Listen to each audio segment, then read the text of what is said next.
Nilinaw ng Department of Justice na wala pa silang natanggap na pahayag mula kay dating DPWH Bulacan District Engineer Henry Alcantara na nagbaliktad sa kanyang unang pag-amin sa flood control anomalies.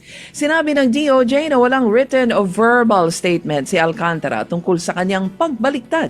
Kumalat kasi ang report na nagsumite ng counter affidavit si Alcantara na may kinalaman sa anomalya sa flood control project sa Bulacan. Sa Senado, inamin niyang siya ay may direktang papel sa pamamahagi ng malaking halaga ng kickback sa mga kongresista at mga senador. Subalit ayon sa DOJ, ang pagsasauli ni Alcantara ng 100 million pesos na nakulimbat niyang pera ay palatandaan na sangkot siya sa anomalya. Ang pagsauli nito ay kailangan bago siya maipasok sa Witness Protection Program.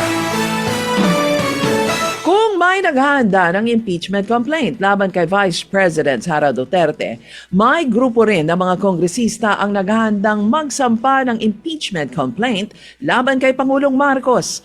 Ibinunyag ito ni Caloocan 2nd District Representative Edgar Erice. Anya may dalawang pakakaabangan sa susunod na buwan na mukhang magiging exciting. Tumanggi si Erice na pangalanan kung sino itong mga kongresista na maghahain ng impeachment complaint laban kay PBBM. Hindi masikmura ang katiwalian sa gobyerno ni Pangulong Marcos at mga kaalyado nito.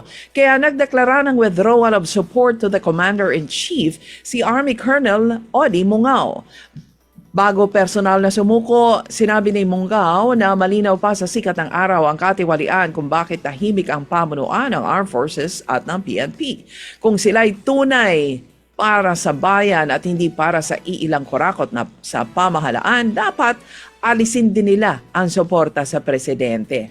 Alam ni Mungao na isasailalim siya sa court-martial dahil sa kanyang ginawa at di niya ito pinagsisisihan. Maiparating ang mensaheng may malaking mali sa gobyerno na dapat ituwid.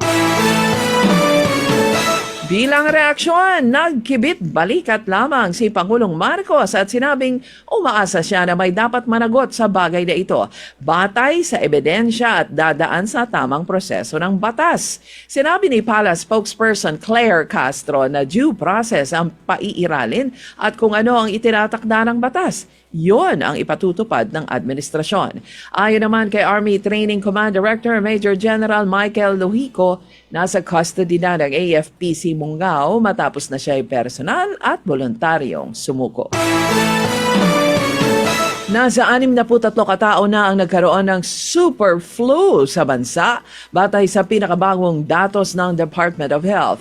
Sinabi ni Health spokesperson Albert Domingo na ang datos na ito ay naitala mula noong Desyembre. Nilinaw niya na ang super flu ay isang variant ng influenza A o isang trangkaso at binigyan diin na hindi naman ito bagong sakit. Paliwanag pa ni Domingo, ang sintomas ng super flu ay tulad ng karaniwang sintomas ng trangkaso gaya ng pagkakaroon ng ubo, sipon, lagnat at pananakit ng katawan.